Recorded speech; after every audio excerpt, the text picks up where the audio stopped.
Hey, Aurora here with Supercharged Science, homeschool science resources for K through 12, and we are going to make a rocket using masking tape, a bouncy ball, some skewers, and a straw.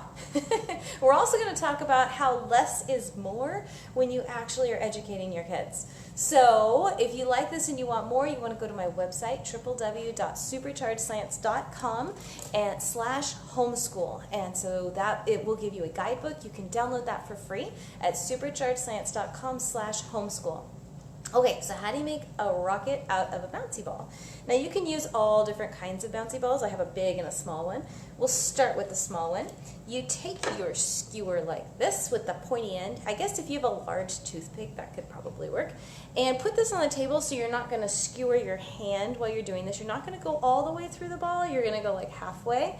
I'm going to do it up here so you can actually see me. But again, do this on the floor. And you kind of want to twist as you're putting it in. You see that? Okay, now if you only have a stick and not a skewer, you can pre-drill this a little bit and kind of back it out. But again, don't go all the way through. You just want it to really stick on the end, just like that. This is your rocket launcher. You're like, what? Hang on, I know, it looks like a lollipop, doesn't it? Let's make the rocket. Okay, so you can use any kind of straw. If you've got a bendy one, what you want to do is you want to take a pair of scissors and you want to trim it to whatever size you want, and then you're going to take a piece of masking tape. Now watch this because it's a little tricky. We're going to make the fins first. So I'm going to put it on here. Now do you see I've got a little bit of space there? So I'm going to take this and then I'm going to pinch it. That's one fin. Then I'm going to pinch it again. That's another fin. And then I can pinch it again. You see it? You can make as many fins as you want, but I just folded it over on itself. Okay, so I've got the fins. Now, I've also got to make the nose a little heavy because otherwise when you launch the thing, it'll do somersaults. So you can use a little piece of clay, but that tends to be a little heavy. So instead, I'm just going to wrap a few wraps because, I mean, look at this thing. It's not very heavy. I'm going to wrap a few wraps of masking tape around the top, and then we will be ready to go. And that's it. There's your rocket. How easy was that? Okay, so now I'm actually going to trim my launcher a little bit. I'm just going to take a little bit off the end here. Okay. All right, so I have a launcher and a rocket. And all you do is you put the... Now, if you just joined us, I'm Aurora with Supercharged Science. We put a bouncy ball on the end of a skewer. We made a rocket out of masking tape and a straw. And now you hold the top and you drop it, and that's all you do. So I'm going to drop it, and of course you're not going to see very much because it's going to go real fast. Ready? Here we go.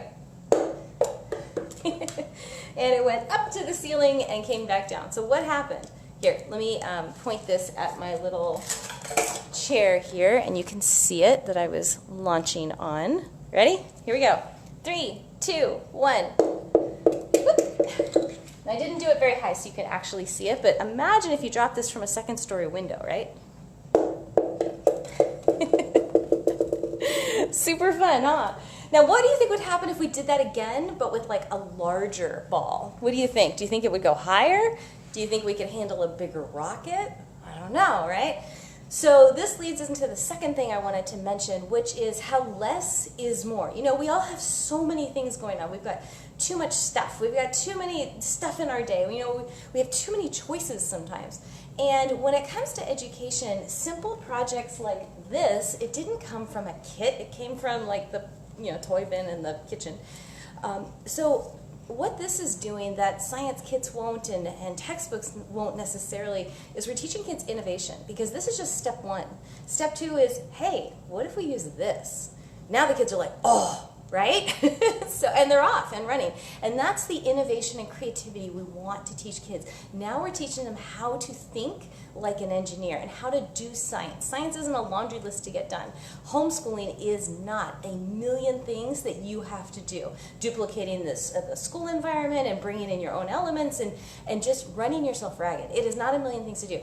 Instead, what it is a handful, small handful, of things that really matter most and focusing on those and doing those well. And those handful of things need to focus on 3 important areas, which is you need to focus on wonder, discovery, and imagination. And those 3 things put together will build a scientist, will build an engineer further down the road. It's like, well, how do you do that? Well, you do simple projects like this where kids can have easy access to the materials, they can innovate, they can create, they're not going to lose their eyebrows. And you can say, hey, do you think you can build one that'll go over the house? I don't know. Okay, so now what have you done? You've issued a challenge, you've given them the information that they need, and now they're going to take it and run with it. And that's what we want kids to do. We want them to innovate, create, imagine, create things that, you know, even the teacher couldn't even think of, right? There's no answer in the back of the book for this.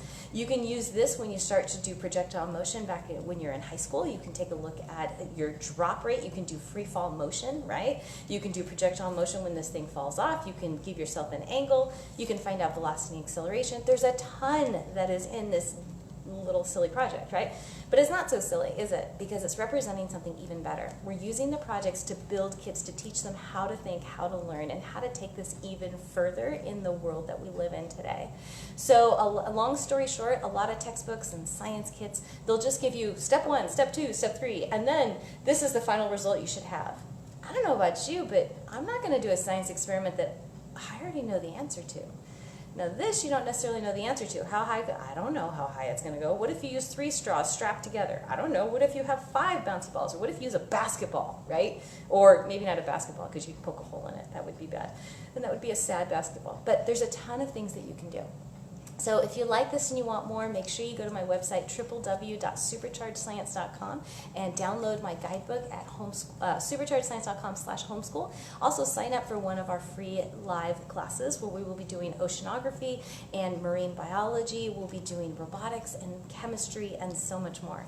And I will see you guys soon. Thank you so much, and I'll see you in the lab.